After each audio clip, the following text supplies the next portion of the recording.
You have probably spent years trying to sound really smart at work. I mean, we all have, right? Oh, absolutely. Every single one of us. Yeah, you have likely memorized big words like synergize or leverage or paradigm shift, and you just use them to survive a Tuesday morning Zoom call. Just trying to sound like a real business person, yeah. Exactly. You build these massive, confusing sentences filled with complex English just to prove you belong in that office.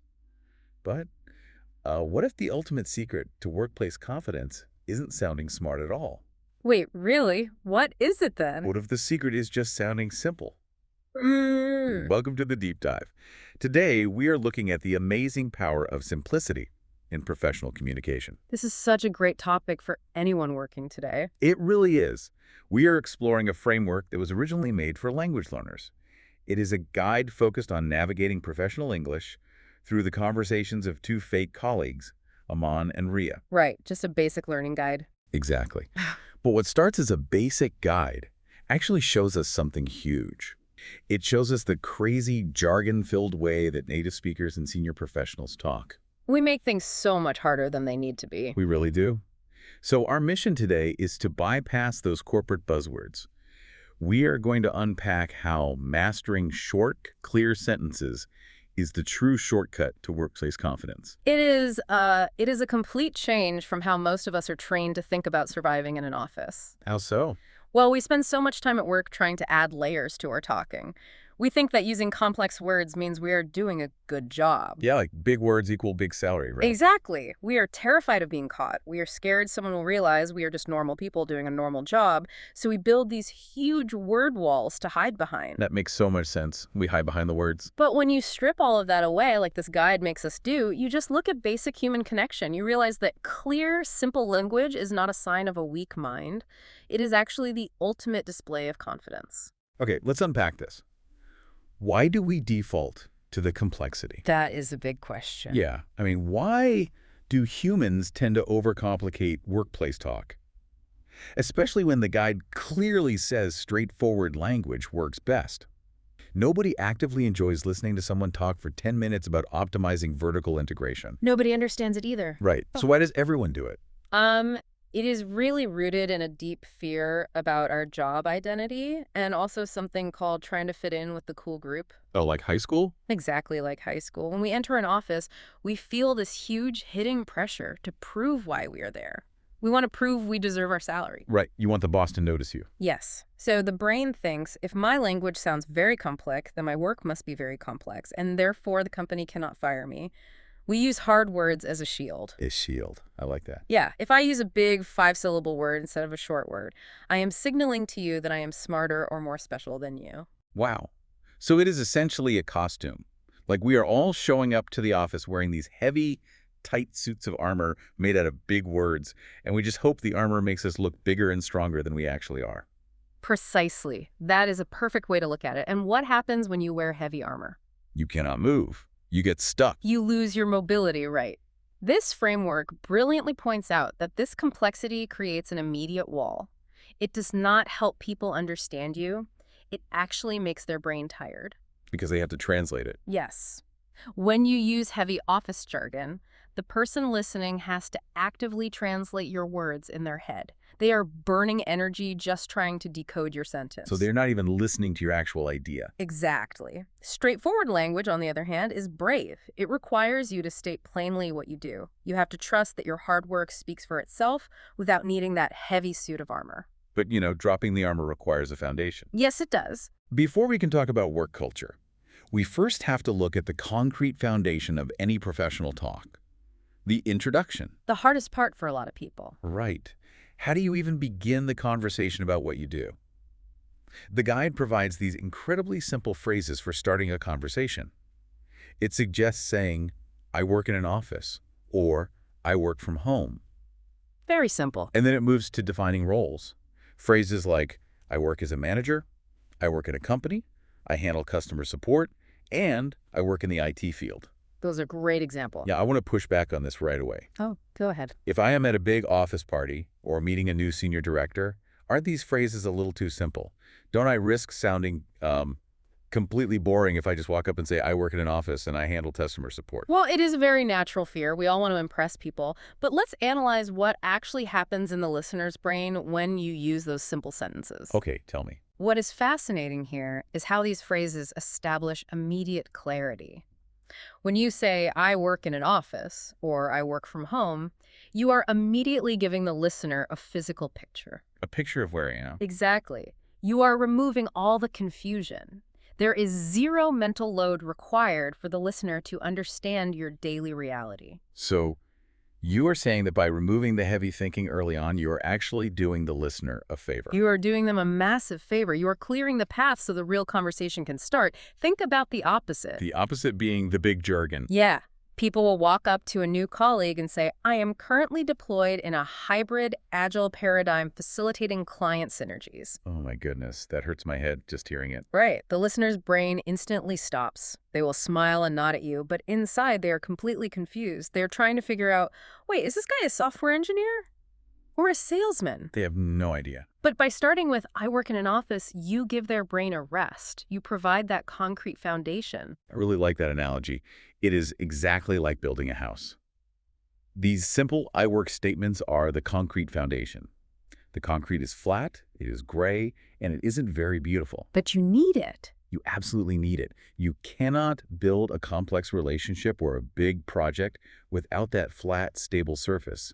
If people skip these basics to try and sound more professional, it just leads to immediate confusion. Exactly. The whole house falls down. And once that foundation is poured, the guide makes some subtle but very important distinctions. It shows us how to define roles. Like what?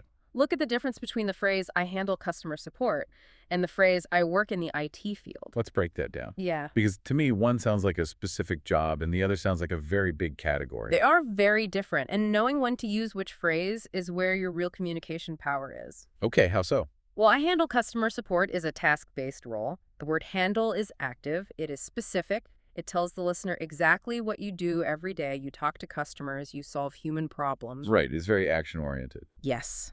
It shows you take responsibility. But on the other hand, saying, I work in the IT field is an industry-based description. It is a big picture view. It zooms out. Exactly. It tells the listener the big category you work in, but it hides your specific daily tasks. But wait, why would you want to hide your tasks? Isn't being clear the whole point? Clarity of context is the goal here. Think about who you are talking to. If you are talking to your neighbor or someone completely outside of the technology world, saying, I work in the IT field is perfect. Oh, I see. Because they don't care about the small details. Right. It gives them the general idea without confusing them about servers or coding.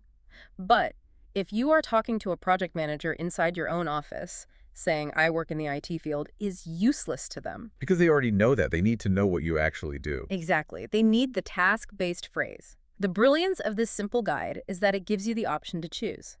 You pick the phrase that fits the person you are talking to, while keeping the English incredibly simple. That makes sense. But let me challenge that task phrase again. I handle customer support. I know people listening right now are thinking, if I say that, my boss will think I am just a junior worker. They worry about their status. Yes. They want to say, I optimize client retention pathways. They think simple language makes them look less important, does it? Only if you believe that doing real work is less important. The truth is, senior directors and good leaders love reality. They do. Yes. They are surrounded all day by people who speak in fake business words, people who are just trying to sound important. When someone walks into a room and says confidently, I handle customer support, it shows they have zero insecurity. Wow, so it actually shows confidence. It says, I know exactly what I do, I'm good at it, and I do not need a fancy title to prove it. That kind of honesty is rare. It actually makes you look like a leader because only confident people speak that plainly. That is a completely different way to look at it. You are not dumbing yourself down.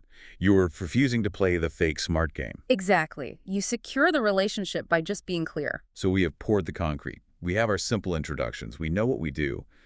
But establishing what you do is only half the battle, right? Oh, definitely. The real challenge in the office happens when you have to explain how you do it and what the environment actually feels like. Yeah, moving from the physical desk to the invisible culture. Exactly. Once the foundation is established, the source smartly pivots to how the workplace operates day to day. And here is how the guide handles it. It offers simple descriptors for the workplace. It says the office is friendly and supportive, or it is professional, or you have a good team.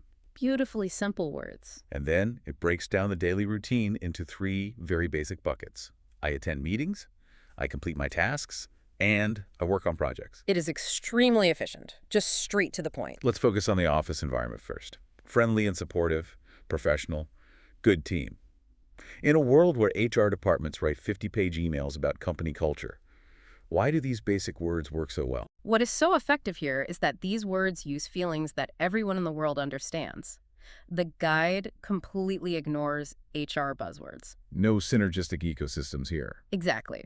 When a company uses words like dynamic ecosystem, employees know it is just a script. But when a real person says the office is friendly and supportive, every single human being knows exactly what that feels like. It feels safe. Yeah. It means I can make a mistake without getting yelled at. Yes. It implies psychological safety. You can ask a basic question without looking silly. And on the flip side, when you say the environment is professional, it sets a different boundary. What does professional signal to you? It signals high standards, clear rules, respecting people's time, getting the work done instead of just chatting at the coffee machine, and saying you have a good team speaks volumes about trust. It is amazing how much those short words say. The psychological shift from describing the physical office to describing the social feeling is huge. Yet the guide uses the exact same short, simple English sentence structure. It does not suddenly start using big dictionary words just because we are talking about feelings. No, it keeps it simple. But I want to ask you about those daily routine buckets. This is where I struggle. I attend meetings, I complete my tasks, I work on projects. You don't like them. Well, I read, I complete my tasks, and my first thought is, that sounds almost too basic. If I say that to a client, doesn't it make me sound like a literal robot? Yeah. Am I underselling myself? I get that. It exposes a trap that we all fall into. We have been taught that if we describe our day simply, people will think our brain is simple. Right. We want to sound like visionaries, not task doers. But here is why clarity always beats jargon. You have to remember what companies actually value. When you say, I complete my tasks, you are not describing how hard the work is. You are highlighting your reliability. Reliability over complexity. Yes. In any office, the most rare and valuable thing an employee can offer is execution, meaning actually finishing the work. Ideas are cheap, everyone has ideas, but getting things done is rare. That is so true. Everyone talks, few people do. Exactly. A task is a piece of work with a start and an end. By saying plainly, I complete my tasks, you are telling the boss that you are a finisher. In a manager's mind, the person who finishes tasks is way more valuable than the person who talks about paradigms but never sends the final email. Wow. When you frame it as being a finisher, the simplicity feels incredibly strong. And look at the 3 buckets together. I attend meetings, I complete my tasks, I work on projects. If you look at modern corporate life, those 3 things cover everything perfectly. They really do cover the whole day. Think about it. Meetings are for talking, aligning, and office politics. Tasks are your daily work typing emails, making spreadsheets, calling clients, and projects are the big long-term goal. That is the whole job right there. By breaking your day into meetings, tasks, and projects, you give a complete summary of your job. You don't tangle the listener up in what software you use. You present yourself as an organized professional who understands their own job. That is brilliant. Okay, so we have the physical space and the daily work routine. But moving from the mechanics of work, we have to look at the emotional realities of a job. The hard stuff. The hard stuff. This is where language usually gets really tangled. Yeah. And people struggle to express themselves. Because the stakes get higher when things go wrong. Yes. And the source guide tackles work culture and challenges directly. It defines the good stuff. We support each other. We communicate regularly. But then it faces the difficulties. How does it phrase them? It says, I feel stressed when work is too much. And deadlines can be challenging. Then it adds, we learn from challenges. Finally, it touches on work-life balance. It says, I try to balance work and personal life, and most importantly, I take breaks to relax, noting that breaks are vital for mental health. I love this part. This is a highly practical and emotionally intelligent approach to workplace difficulties. Emotionally intelligent, really. Yeah. Because I feel stressed sounds like complaining. It is intelligent because it refuses to hide behind toxic positivity. Toxic positivity. Like always saying everything is awesome. Yes. It does not tell the learner to say, I embrace every challenge with a smile. It gives you permission to acknowledge reality. It normalizes the feeling of having too much work. Which is something corporate offices usually try to stop you from saying. Relentlessly. In many offices, people tie themselves in knots trying to say they are drowning in work without ever using the simple word stressed. Oh, I know exactly what you mean. They invent an entire dictionary of avoidance. Like what? They say, I am a bit at capacity right now. Or, I am experiencing bandwidth limitations. Or, my favorite, my plate is a little full today. Yes, we use all these mechanical words, bandwidth, capacity, plates, to avoid sounding like a normal human being who is tired. We use machine words because machines don't get stressed. They just need an update. But you are a human, not a computer. When you say, I have a bandwidth limitation, you are making it sound like a math problem. But this guide cuts through all that nonsense. It says, just state the truth. I feel stressed when work is too much. It is so refreshing. It is, because recognizing the problem simply is the first step to fixing it. You cannot fix a bandwidth issue because it is a vague, fake word. But a manager can help a human who says they are stressed. That reminds me of a pressure valve on a steam cooker in the kitchen. Oh, good analogy. Yeah, simply stating, I feel stressed when work is too much is like lifting the whistle safely. You let the steam out, and the cooker is safe. But hiding behind complex, avoidant language talking about bandwidth is like ignoring the steam building up. It builds dangerous pressure. And eventually, it explodes. Avoidant language traps the pressure. Clear language releases it. And notice how the guide balances it. It says you are stressed, but then immediately says, we learn from challenges. Right, it doesn't just complain and stop. No, it acknowledges the pressure valve and then pivots to a positive outcome. It is a very mature way to handle difficulty. It really is. And I love the explicit connection it makes to mental health. I take breaks to relax. In today's hustle culture, taking a break is often seen as being lazy. Which is so wrong. It is. But the text explicitly notes that taking breaks is important for mental health. Just stating it simply sets a clear boundary. And from those heavy topics, the guide brilliantly pivots to practical preferences and lighthearted universal truths. Yes, the great divides. It addresses the massive work-from-home versus office debate. And it does it with incredible brevity. How short is it? 2 phrases. Working from home saves time. Working in the office helps stay focused. Boom. That is it. Wow. And then it has this fun, lighthearted moment. It reveals that the favorite part of work is the lunch break. It declares that break time is the best time. That is just wonderful. If we connect this to the bigger picture, the guide is performing an act of extreme linguistic efficiency. Think about all the huge articles written about remote work over the last few years. Oh, endless articles. Every CEO has a 50-page report on it. Endless noise. And yet the simple English guide distills the entire global debate into just 2 core arguments: time versus focus. Saves time. Stays focused. That is the essence of the whole conversation. It empowers anyone to talk about this huge topic using just a few simple words. But here's where it gets really interesting, and I have to push back a little. Go for it. Does the absolute simplicity of saves time versus stays focused actually capture the whole global debate? Are we missing all the data? What about team collaboration or the cost of office rent? Does this simple language perfectly capture the debate without needing pages of data? Does it capture every single CEO's financial concern? No. But does it capture the human reality? Absolutely yes. The everyday worker's reality. Exactly. When you are sitting in 2 hours of terrible traffic on your way to work, you are not thinking about company collaboration metrics. You are thinking, I wish I was working from home so I could save time. That is so true. Or if your house is super noisy with kids and family, you just want the quiet office to focus. The guide skips the corporate data and goes straight for the human experience. And in a casual chat with a coworker, the human experience is the only thing that builds a real connection. I completely agree.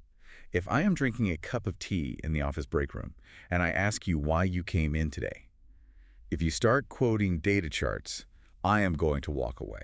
You would be so bored. I would. But if you just say, honestly, I just needed to stay focused, I instantly agree with you. We connect immediately. Simplicity is for human connection, and the same thing applies to the lunch break. Break time is the best time. It is a universal truth. Everyone loves eating and taking a break. Sharing a funny moment about lunch builds instant friendship. It humanizes the workplace. We are people first, employees second. Okay, let's actually play a quick fun game based on this. Oh, a game. I am ready. I will say a word or situation, and you tell me super quickly. Work from home or office? Okay, let's do it. Terrible internet connection during a meeting. Ugh, work from home, definitely. Wearing pajamas on the bottom, formal shirt on top. Work from home, The classic Zoom outfit. Someone stealing your lunch from the fridge. Office drama for sure. Saving 2 hours of your life from commuting traffic. Work from home, the best feeling. Exactly. See, those simple situations connect us instantly. We Yeah. don't need big words to relate to each other. That was fun, and it perfectly proves the point. It does.